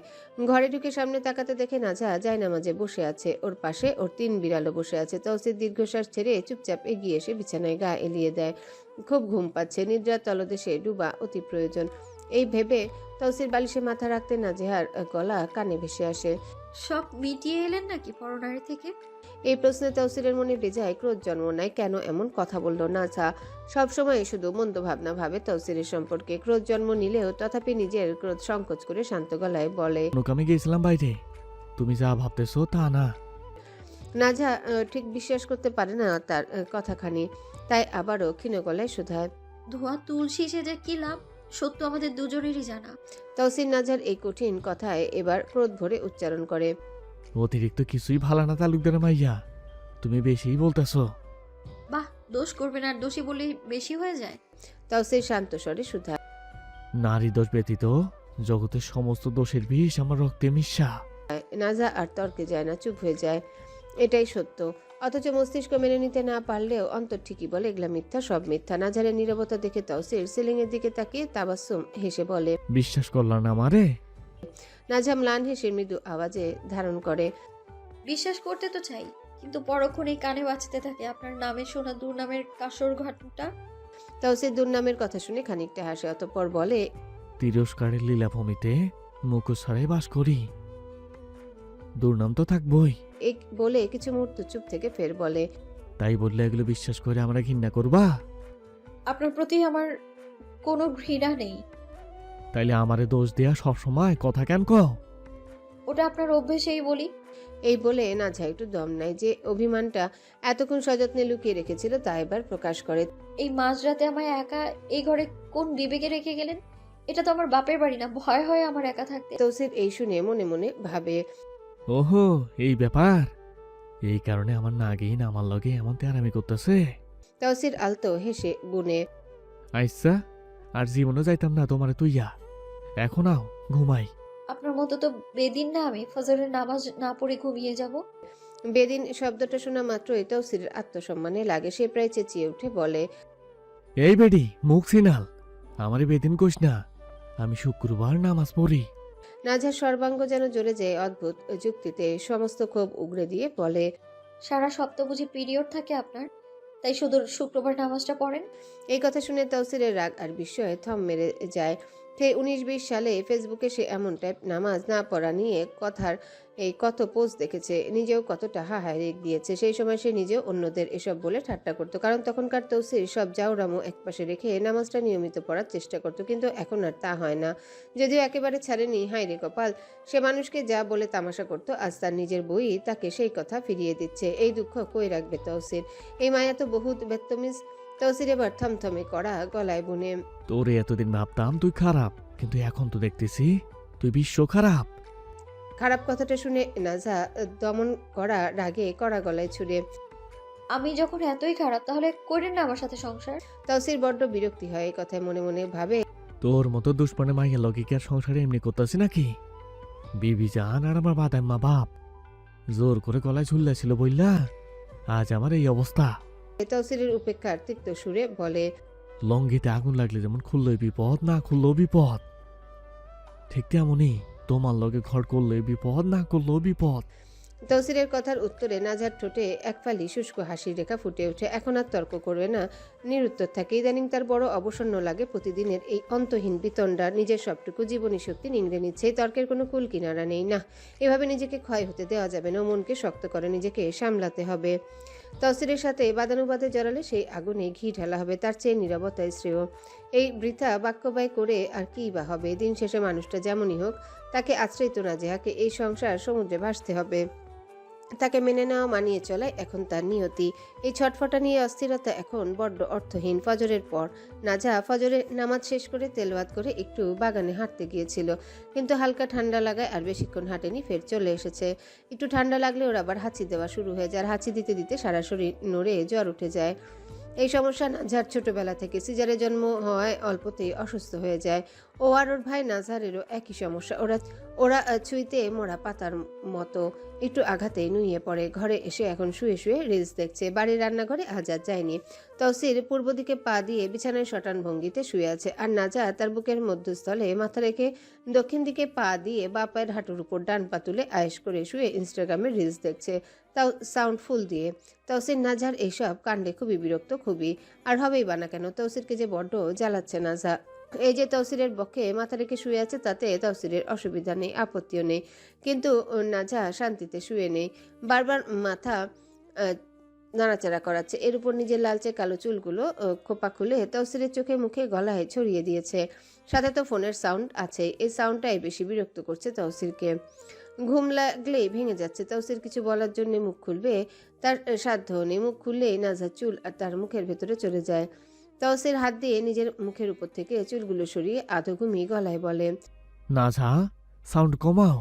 সাউন্ড কমানোর কথা শুনে নাজা কিছু সময় নীরব থাকে, তারপর কমায়। এই দেখে তৌসির আর কিছু বলে না। তথাপি খানিক মুহূর্ত পর নাজা ফাইজলাম করে আবারও ভলিউম বাড়িয়ে দেখতে থাকে। তৌসির কানের কাছে ফোন নিয়ে ধরে, তারপর আবার সরিয়ে আনে। ওর নিয়ত করে নিয়েছে তৌসিরকে এখন আর ঘুমাতে দেবে না। তৌসির নাজার শয়তানি ধরতে পেরেও চোখ বুজে নেয়, ভাবে হয়তো কিছু সময় পর ফাইজলামি বন্ধ করে দিবে, কিন্তু তার হয় না। নাজা অনবরত এমন করতে থাকে। না, এবার আর সহ্য করা যায় না। এই মেয়ে চরম থেকে চরম বেয়াদব। তৌসির বেশ বিরক্ত হয়ে চোখ খুলে ধমকায়, এই সিনাল, তোর সাবুটা সান কমা, আমারে ঘুমাইতে দে। কিন্তু নাজা এসবে তোয়াক্কা করছে না। ও রিস সাউন্ড দিয়ে দেখে যাচ্ছে তৌসিফ চোখ বুজে তাও শুয়ে আছে, মনে মনে ভাবছে বদমাশিনী যা ইচ্ছা করুক, আমি একটু ঘুমানোর চেষ্টা করি। তথাপি ঘুমকি আসে, সাউন্ডে কানে জ্বালা ধরে যাচ্ছে। তৌসিফ চোখ খুলে নাজার দিকে চেয়ে বলে, এমন কত সুস কেন? ঘুমাইতে দেশ না কেন আমারে? ঘুমাইতে দেশ না কেন আমারে? কতবার বলছি সাউন্ডটা কমা। নাজা তৌসিরের গালি শুনে চোখ ঘুরিয়ে ওর দিকে তাকায় আর বলে, বেলা 7টা বাজে, আর ঘুমানোর প্রয়োজন নেই, উঠুন। জাহানারা রাতে আমার ঘুম হয় নাই, তুমি জানো, তাই ঘুমাইতে দাও। হয় আমার বুকের উপর থেকে সরো, না হয় ফোন রাখো। আরো সুন্দর করে বলুন, তাহলে কমাবো। আচ্ছা ম্যাডাম ডাকাতিনি, দয়া করে আপনার চেয়ারের বেলা সাউন্ডটা কমান। নাজা তৌসিরের কথায় কিছু বলে না। ফোনের সাউন্ড আলগোছে কমিয়ে রিলস দেখতে থাকে। নাজা কেমন শান্ত থাকতে দেখে তৌসির আবারও চোখ বুঝতে বুঝতে নিজের ডান হাতটা আলতো করে বাড়িয়ে দেয় নাজার পেটের উপর। হঠাৎ স্পর্শে নাজা সামান্য কেঁপে ওঠে, শির দ্বারা বেয়ে এক শীতল স্রোত বয়ে যায়। এই অনুভূতি তার কাছে নতুন নয়। যখনই তৌসির তাকে স্পর্শ করে এমনই কেমন এক অদ্ভুত শিহরণ জাগে নাজার ভেতর। সারা শরীর মৃদু কাঁপতে থাকে, লোমগুলো পর্যন্ত চঞ্চল হয়ে ওঠে, দেহ জুড়ে এক অবসন্নতার রেখা বয়ে যায়। মনে হয় কেউ সব প্রায় স্থবির হওয়ার ওষুধ খাইয়ে দিয়েছে তাকে। এর মধ্যে তৌসিরের স্পর্শগুলো বড্ড চঞ্চল, যেমনটা সে নিজে সারাদিন টই টই করে ঘুরে এক জায়গায় কোমর শক্ত করে বসে না, ঠিক তেমনই তার স্পর্শ কোথাও স্তব্ধ হয়ে থাকে না। তৌসিরের হাতের চঞ্চল আঙ্গুলগুলো নাজার উদর জুড়ে এক মায়াবী বৃত্ত আঁকতে শুরু করে। নাজা মুহূর্তে অস্বস্তি কাটিয়ে নিজেকে দ্রুত সামলে নিয়ে তৌসিরের হাতের উপর নিজের হাতটা রাখে আর তৌসিরের হাত সরিয়ে দিতে দিতে ফিসফিস করে বলে, হাত সরান। তৌসিরের হাত সরায় না, উল্টো মুঠো করে ধরতে ধরতে বলে, তুমি তোমার হাত ছড়াও। মুঠো করে ধরায় নাজা অল্প ব্যথায় তৌসিরের হাতের আঙ্গুলগুলো চেপে ধরে কাতর হয়ে বলে, আরে এভাবে ধরবেন না, কাতকুতু লাগে। তৌসির ওর এসব কথা কানে তুলে না, আগের মতোই ধরে রয়। তৌসিরের এই কার্যে নাজা দীর্ঘ শ্বাস ছেড়ে নিজের হাত সরিয়ে আনে। এবার যা ইচ্ছে করুক এই লোক, নিজের সবকিছুই তো এই লোকেরই, তাহলে এত সংকোচ দিয়ে কি হবে? প্রয়োজন নেই তো এই সংকোচের, এই বিরক্তি। তৌসির ঘুমের দেশে তলাতে শুরু করে ওর হাতের ছোঁয়া আলতো হয়ে আসে। এমনই সময় বিবিজান চিৎকার করে ওঠেন। এই বলেই দরজায় টাস করে মেলে বিবিজান ঘরে প্রবেশ করেন। দরজার ছিটকিনি নাজা দেয়নি বিধায় তিনি এভাবে প্রবেশ করতে পারলেন। হঠাৎ বিবিজানের এই আগমনে নাজা এক লাফে উঠে বসে। এমন আপত্তিকর একটা পরিস্থিতির মধ্যে কিভাবে যে বিবিজান প্রবেশ করলেন আর কী বা হয়েছে বুঝতে উঠতে পারে না নাজা। বিবিজান ঘরে প্রবেশ করে নাজার দিকে এক পলক চেয়ে ঘুমন্ত তৌসিরের দিকে তাকিয়ে বলেন, ওরে ডাকিয়া তোলো। নাজা বেশ অবাক, এভাবে ঢুকে পড়লেন। এভাবে যে কারো ঘরে প্রবেশ করা আদৌ উচিত? এই যে ওরা একটা আপত্তিকর অবস্থায় শুয়েছিল, তার মধ্যে ওনার আসা খুবই বেমানান একটা বিষয়। তাও নাজা কিছু না বলে আবারও ধীরে ধীরে বিছানায় বসে হাত বাড়িয়ে তৌসিফের বাহুতে ধাক্কা দিতে দিতে বলে, এই যে উঠুন, বিবেজান ডাকতেছে। তৌসির ঘুম ঘুম গলায় বলে ওঠে, তোর যন্ত্রণা এলো, আমি বাড়ি সাইডে যাবো, তুই একটা বারও আমার শান্তি দিস না। নাজা তৌসিরের কথা এবার বেশ জোরালো ধাক্কা দিয়ে কড়া গলায় বলে, বিবেজান এসেছেন। তৌসির এই এত শক্ত ধাক্কায় চোখ মেলে তাকিয়ে দেখে না, সত্যি বিবিজান এসেছেন। ভেবেছিল নাজা মিথ্যা বলছিল। তৌসির বিবিজানের এই আতঙ্কে কোনো পাত্তা দেয় না, কারণ কি জন্যে ওনার এই আগমন, কেনই বা এত তীব্র আতঙ্কে ফাটছেন উনি, তা সবই তৌসিরের জানা। তাই সে ধীরে ধীরে উঠে বিছানা থেকে নামতে নামতে বলে, তুমি গুলজারের বিষয় নিয়ে আসছো না? গুলজারের কথা শুনে বিবিজানের রাগ আক্রোশে রূপ নেয়। উনি তড়িৎ গতিতে তৌসিরের সামনে এসে দাঁড়ান, দাঁতে দাঁত চেপে তৌসিরকে ফোনে একটা ক্লিপ দেখান। সেখানে গতকালের কেরমতের রেকর্ড করা ভিডিওটা আছে, কিন্তু ভিন্ন রূপে। এখানে দেখা যাচ্ছে যে তৌসির বলছে, ভালোই হয়েছে, এগুলো ভাইরাল হয়েছে। এতে ওই মাগির পোলা গুলজারের থাইকা 2-1 কাটি কেন চান্স আছে আমার। অথচ গতকাল ওরা রেকর্ড করে পাঠিয়েছিল অন্য কিছু। এই দেখে বোঝা গেল গুলজার আর তার দলের মানুষ এটাকে এডিট করে সরাসরি বদলে দিয়েছে। তৌসির এই দেখে মৃদু হাসে, যা চেয়েছিল যেমন চেয়েছিল তেমনই হলো। খেলা জমে একেবারে ক্ষীর। কতদিন এমন খেলার স্বাদ নেয়নি। বিবিজান ফিসফিসিয়ে বলেন, যাতে নাজা শুনতে না পায়, এসব কি? কোন এসব কইছিলি? এখন তোর নামে মানুষ উল্টা পাল্টা কইতেছে। তৌসির এসব গায়ে লাগায় না। তিরস্কার সহিত হওয়ায় উড়িয়ে দিয়ে জয়ের হাসি হাসতে হাসতে বিবিজানের 2 কাঁধে হাত রেখে আশ্বস্ত করে বলে, এইসব নিয়ে চিন্তা করো না, আগামীকাল দেখো কি হয়। মানুষ আজ যারা নিন্দে, আগামীকাল তারে মাথায় তুলে রাখে, তুমি খাইলে দেখে যাও। বিবিজান তৌসিরকে এতটা শান্ত দেখে বুঝে নেন তৌসির সব সামলে নিবে।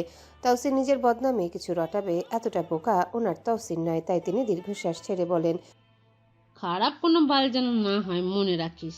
এই বলে নাজার দিকে এক পলক তাকিয়ে চুপচাপ রুম থেকে দ্রুত পায়ে বেরিয়ে যান। তারা কথা বলছিল এই ফাঁকে নাজা বিছানা গুছিয়ে নিয়েছে। বিছানা গুছাতে গুছাতে সবকিছুই কান খাড়া করে কর্ণপাত করেছে। কথাবার্তা থেকে তেমন কিছু আজ করতে পারেনি, তাই আর অত মন গুটায়নি এসবে। তাওসির আবারও শুতে যাবে, দেখে বিছানা গুছিয়ে নিয়েছে নাজা। তাওসির এতে বড্ড বিরক্ত হয়ে বলে, এ সিনাল তোর সমস্যাটা কি তা ইতে করস কেন তুই? নাজা তৌসিরের দেওয়া গালির জবাবে ছাত করে উঠে, এভাবে গালি দিবেন না। বেলা কয়টা বাজে? আমি বিছানা গুছিয়ে নিয়েছি, এখন ঘুমোতে পারবেন না। যান নিচে গিয়ে চান খান। তাওসির নাজাকে এবার শাসিয়ে বলে, জামাই কি কি করে এখনো তুই বুঝোস নাই? আজ থেকে তোর কোনো ছাড় দিতাম না। আধা রাত সজাগ থাকলে সকালে ঘুমাবি, আর আমারে একটু ঘুমাতে দিবি। নাজা তৌসিরের কথায় ব্যঙ্গ করে বলে ওঠে, ছাড় দেন, তুমি বাচ্চা, এইসব তোমার লগে করব না। এটা ওটা কত নাটকের বাণী গান, কিন্তু বাস্তবে সবই আমার। এই বলে নাজা মুখ বন্ধ করে নেয়। কি থেকে কি বলে দিচ্ছিল তাড়াহুড়োর মাইরে। তৌসির ওকে চুপ করতে দেখে ভুরু কুচকে জিজ্ঞাসা করে, আমি আবার তোমার লগে কি করতাম? বেইমানি কথা কও কেন? নাজা জবাবে বিতৃষ্ণা প্রকাশ করে, বেইমানি বলতেছেন কেন? ঘুমোতে দেন রাতে। এই গলায়, এই গালে, এই কপালে, এই চুলে মুখ গুজে দেয়া, এই ঘাড়ে চুমু, ছি ছি কত কি। নাজার মুখে ধারণা করা বাড়িতে তৌসির অতিশয় স্তব্ধ হয়। তালুকদারের মাইয়া তো এমন না, এমন নির্লজ্জ কথা কিভাবে বলল?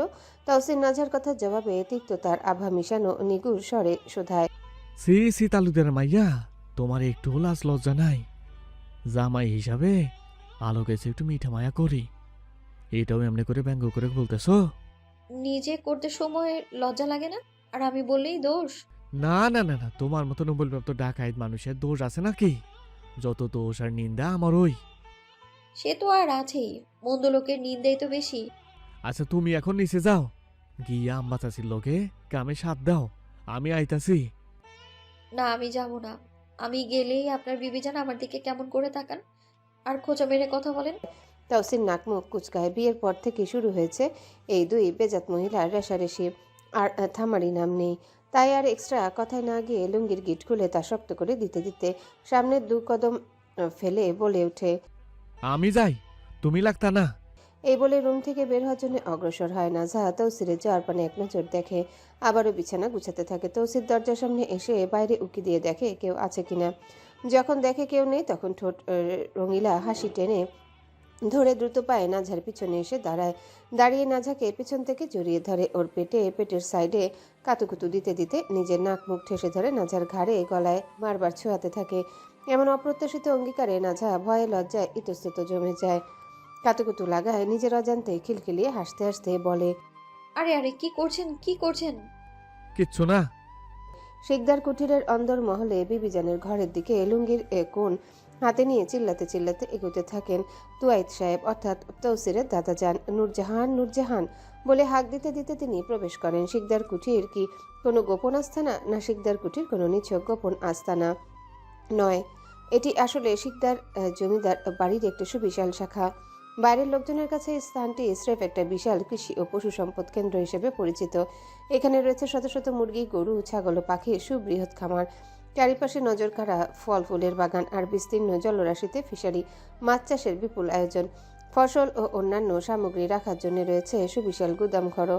এক কথায় জনসাধারণের কাছে এটি শিকদারদের সমৃদ্ধি ও ব্যবসার প্রতীক। কিন্তু এই সবটুকু কেবলই এক চমৎকার মুখোশ। এই দৃশ্যমান ঐশ্বর্যের ঠিক নিচে চাপা পড়ে আছে এক শীতল গোপন জগৎ। লোকচক্ষুর আড়ালে প্রাচীর ঘেরা কুঠিরের মুখ চলে এক অন্য খেলা, যেখানে আইন নয় বরং কালো হাতের ইশারাই শেষ কথা। শত শত অপকর্মের নিঃশব্দ আনাগোনা চলে এই প্রকাশ্য আস্তানার অন্দরে, যেখানে ব্যবসার আড়ালে চড়ে অশুভ শক্তির গোপন কারবার। দাদাজান বিবিজানের ঘরে ঢুকে প্রচণ্ড রাগী গলায় তিনি উচ্চারণ করেন, তুই ওই ইমলিরে কি করেছো? বিবিজান ওনাকে দেখে ধীরে ধীরে চেয়ার ছেড়ে উঠে দাদাজানের সামনে এসে দাঁড়ান। শান্ত চোখে তার দিকে তাকিয়ে বলেন, গতকাল পালিয়ে যেতে চেয়েছিল, আমি ওর সাথে সমস্ত সম্পর্ক চুকিয়ে দিয়েছি। এই কথা শোনা মাত্রই দাদাজানের রাগ 3 গুণ বেড়ে যায়। ক্রোধ নিয়ে তিনি বলে ওঠেন, এই মাগি, তুই জানিস না এই ইমলি একমাত্র তৌসির সম্পর্কে জানতো? বিবিজান এই কথায় বিচলিত না হয়ে স্পষ্ট গলায় জবাব দেন। আমি চাই না আমার তৌসির সম্পর্কে আর কেউ জানুক। দাদাজান রাগে গজগজ করতে করতে বলেন, তোর পণ্ডিতই আমি ছাড়াবো, খালি একবার তৌসিরের মাধ্যমে তিরুনালুরে জমি বেচে নি। এই বলে ঘর থেকে বেরিয়ে যান তিনি। তার যাওয়ার পথের দিকে চেয়ে থাকেন বিবিজান আর নিরলসভাবে বলেন, তৌসিরের জমির ভাগ শুধুই আমার, অন্য কারও হতে দেব না আমি। রাত 8টা। শিকদার বাড়ির ছাদের আড্ডাখানায় চিন্তার আড্ডা বসেছে আজ, আর বসতেই যে বাধ্য। সেই ফটো রেকর্ডটা প্রচুর পরিমাণে ভাইরাল হচ্ছে। মিমস, পোস্ট, রিলস, নিন্দা শেষ নেই। তৌসিরের পক্ষের মানুষও তার বিপক্ষে। গুলজার তো এই সুযোগে একদম মাথায় উঠে নাচতেছে। নাজিম চাচা, রুদ্র সবাই মাথা মারছেন। ওনাদের এই মাথা মারা আর আক্ষেপের ধার তৌসির ধারছে না। সে নিশ্চিন্তে মুভি দেখতে ব্যস্ত। রুদ্র পায়চারি করতে করতে ঠোঁট কুচকে চোখ ফিরিয়ে তৌসিরের এই শান্ত চেহারার দিকে তাকায়। এত শান্ত দেখে ক্লান্ত হয়ে অসন্তুষ্ট স্বরে বলে, ভাই তোমারে লইয়া তোল পার হয়ে যাইতাছে, আর তুমি এসব এত শান্ত, কিছু করো। তৌসির রুদ্রের এই ছটফটা নিয়ে দেখে বলে, হয়ে যাক, তুই আমাদের আন্ডারে যে নিউজ মিডিয়াগুলো আছে একটা কনফারেন্স সেট কর, ওখানে যেন গুলজারকেও ইনভিটেশন দেওয়া হয়, সাথে টাইটেলে যেন দেওয়া হয় তৌসিফ শিকদার অবশেষে সরাসরি মাপ চাওয়ার সিদ্ধান্ত নিলেন তার প্রতিপক্ষের প্রতি এমন আচরণের জন্য। রুদ্র হা হয়ে যায়। রুদ্র কি বলবে বুঝে উঠতে পারে না। নাজিম চাচা তৌসিরের প্ল্যান কিছুটা হলেও আজ করতে পারেন, তাই বলেন, আচ্ছা আমি করতেছি ব্যবস্থা। রুদ্র মাথায় হাত দিয়ে সোফায় বসতে বসতে বলে, তোমাদের কত কি, তোমরা পারো বটে। তৌসির হাসতে হাসতে রুদ্রের কাঁধে হাত রেখে বলে, আমি হাতে নামাইরা ভাতে মারা পছন্দ করি, দেখিস ওই খাঙ্কির পলা মাদাচ্ছুত গুলজারের কি করি আমি। মিনহাজ মামা ফোনে নিউজ দেখতে দেখতে উদাসীন ভঙ্গিতে বলেন, আরে দেশে তো তোলপার হইয়া যাইতাছে ইসকন মিয়া। তৌসির ইসকনের কথা শুনে দীর্ঘশ্বাস ছেড়ে সোফায় মাথা এলিয়ে দিতে দিতে ধারণ করে, এরা এই দেশটা খাওয়াইয়া নেওয়ার আগে ভাগাইতে হইবে এগো। আর এদের মেন টার্গেট মুসলিম মারাইয়া। 3 দিন আগে টাউনে গেছিলাম, তখন দেখলাম এক হিন্দু পোলা এক মুসলিম মাইয়া নিয়া আবাসিক হোটেল যাইতেছে। এই মাইয়া মনে হয় মাদ্রাসার বোরকাওয়ালা, এমনি আরো কতখানি দেখছি। নুহমান তৌসিরের মুখে ঘটনা শুনে অসন্তোষ মিশ্রিত কণ্ঠে বলে, ওগো মেন টার্গেট মুসলিম মাইয়াদের শেষ করা, পাচার অবধি কইরা দেয়। কেরামত বলে ওঠে, দেশ বাঁচাইতে হইলে এই জানোয়ারদের ভাগাইতে হইব, না হয় যা নয় তা কইরা বেড়ায়। তৌসির রুক্ষ গলায় বলে ওঠে, ওই বদমাশদের ধৈর্য এক একটারে আল্লাহ নামে কোরবানি দিলে মন্দ হয় না। রুদ্র হেলে তৌসিরের কাঁধে মাথা রেখে পা তুলে সোফায় বসতে বসতে বলে, ভালো মন্দ রাখো, তোমরা কি হইব এইটা ভাবো, কাল কি করতে চাইতাছো। তৌসির রুদ্রের চুল শক্ত হাতে মুঠো করতে করতে বলে, শহরের বাচ্চাগুলারে জীবনটারে 24টা বাজাই দিতে চাইতেছি, তোরা শুধু দেখা যা। নুহমান এই ফাঁকে বলে ওঠে, তোমার বদনাম দেখা তালুকদাররা হয়তো ঢোল বাজাইতে নাচতেছে। নাজিম চাচা মদের গ্লাস হাতে নিতে নিতে বলেন, ওরা নাচতে নাচতে কোমর ভেঙে ফেলছে হয়তো, দেখ গিয়া যত আত্মীয় হোক ওরা খুশি হইব। তৌসির চাচার কথার জবাবে মৃদু হেসে বলে, আরে ওই চুদ মারানি নোবেল প্রাপ্ত বাইন চুদের কথা কইয়েন না, ওরা তো সবগুলাই কোন চাই ঝাল। নাজার আব্বাওকে ফোন দিয়েছেন, উনি তৌসিরের সাথে কথা বলতে চান বর্তমান ইস্যু নিয়ে। তাই নাজা ফোন নিয়ে ছাদে তৌসিরের কাছে আসে। যদিও আসার ইচ্ছা ছিল না, কিন্তু বাবার জোরাজুরিতে নিয়ে আসে। এদিকে মিনহাজ মামা তৌসিরকে জিজ্ঞাসা করেন, তোর বউ ভালো চলতেছে তো? বাপ চাচার মতো গাদ্দারি করে না তো? তৌসির এই শুনে মুচকি হেসে বলতে যায় না, কিন্তু তখনই চোখে পড়ে টেবিলের উপরে থাকা নাজিম চাচার সানগ্লাসে। সেখানে অস্পষ্ট দেখা যাচ্ছে নাজা পিছন থেকে আসছে। নাজাকে দেখে তৌসির নিজের মত পাল্টে নিয়ে তিক্ত সুরে বলে, আরে আমার বউ গাদ্দার না, 1 নাম্বার ডাকাত, বাচ্চা থেকে 3 কাঠি উপরে। অন্য সময় হলে হয়তো তৌসিরের কথায় সবাই হাসতেন, কিন্তু এখন হেসে মেতে ওঠেন না, বরং চুপ মেরে যান। তৌসিরের অপোজিটে নাজিম চাচা, মিনহাজ মামা সবাই বসে আছেন। তৌসির আর রুদ্র শুধু এদিকে বসা। নাজিম চাচা নাজাকে দেখে থতমত খেয়ে তৌসিরকে ইশারা দেন চুপ করতে। নুহমানও ইশারা দিয়ে বলে, তোমার আজরাইল দাঁড়িয়ে তোমার পিছনে। তৌসির তাদের ইশারা বুঝতে পেরেও নাজাকে রাগাতে বলে ওঠে, আমার বউ এতটাই মারাত্মক যে সে যদি দ্বিতীয় বিশ্বযুদ্ধে হিটলারের পাশে থাকতো তাইলে হিটলারও জয়লাভ করে নিত। এই কথা শুনে মিনহাজ মামা মনে মনে বলেন, আস্তু গায়া বেটা। নাজা এসে তৌসিরের পাশে দাঁড়ায়। রুদ্র এখানে এই মুহূর্তে নাজাকে দেখে ভূত দেখার মতো চমকে ওঠে। আতঙ্কে এক লাফে উঠে ঠিক হয়ে বসতে বসতে বলে, ইন্না লিল্লাহি ওয়া ইন্না ইলাইহি রাজিউন। রুদ্রকে এভাবে জোরে চেঁচাতে দেখে নাজা বিরক্ত হয়। এই আর নতুন কি? তৌসিফ তো কথায় কথায় এসব বলে, কিন্তু তাও কথায় কথায় বললেও এভাবে সবার সামনে কি আদৌ বলা উচিত? আজ একবার একা পাক এই হাড় কিপটে বজ্জাত লোকটাকে, তখন বুঝাবে বিদ্রোহ কি জিনিস। নাজা ফোনটা ধরিয়ে তৌসিরের দিকে এগিয়ে দিয়ে বলে, এই নিন, আব্বা কথা বলবে। তৌসির নাজার দিকে এক নজর তাকিয়ে চুপচাপ হাতে ফোন নেয়। নাজা ফোন ওর হাতে দিয়ে নিঃশব্দে ছাদ থেকে চলে আসে। সবাই এই দেখে বলে ওঠেন, আজ তৌসির তোমার কপালে দুঃখ আছে। তৌসির ফোন শেষ করে ঘরে আসে। নাজার ফোন নিয়ে এসে দেখে ঘর ফাঁকা। বুঝে নেয় নাজা বারান্দায়, তাই ফোনটা বিছানায় আলগোছে রেখে বারান্দার দিকে আগায়। বারান্দার দরজায় গিয়ে দাঁড়াতে দেখে নাজা আকাশপানে এক দৃষ্টিতে চেয়ে আছে আর কি যেন ভাবছে। তৌসিরের উপস্থিতি নাজা টের পায়, তথাপি টের পেয়েও নাজা চুপটি করে দাঁড়িয়ে রয়। তৌসিরের কখনোই নাজার নীরবতা পছন্দ হয়নি, তাই আজও হয় না। হেলে দুলে এসে নাজার পাশে দাঁড়ায়। গ্রীবা কাত করে নাজার মুখ পানে আর চোখে যায়। ভাবসাব বোঝার চেষ্টা করে ভাবসাব ভালো না, তাই সাবধানে কথা বলতে হবে এই ভেবে তৌসির গলা খাকারি দিয়ে বলে ওঠে। নাজা তৌসিরের করা প্রশ্ন চমকায় না, কারণ সে জানতো যে এমনই প্রশ্ন তৌসির ঘরে এসে করবে। নাজা আগের ন্যায় দৃষ্টি আসমানের ন্যায় নিবদ্ধ রেখে কাটকাট গলায় শুধায়, আমার যার তার কথায় রাগ মানায় না। তৌসির নাজার কথায় মিটি মিটি হেসে উঠে ভাবে, যার তার সাথে রাগ মানায় না, বাহ কি সুন্দর কথা। অথচ সবার মাইয়া সারাটা দিন আমার লগে মায়ের করে, সাপের মতো ফ্যাতফ্যাত করে। বেত্তমিজের ঘরে ভেত্তমিজ। তৌসির নাজারকে ম্লান গলায় বলে, হ্যালো বন্ধুরা, পরবর্তী পার্ট খুব তাড়াতাড়ি আসবে, তো সবাই অপেক্ষায় থাকো। আর চ্যানেলটি যারা এখনো সাবস্ক্রাইব করনি তারা পরবর্তী পার্ট দেখার জন্য চ্যানেলটি সাবস্ক্রাইব করে রেখো। ধন্যবাদ সবাইকে, আমাদের সাথেই থেকো।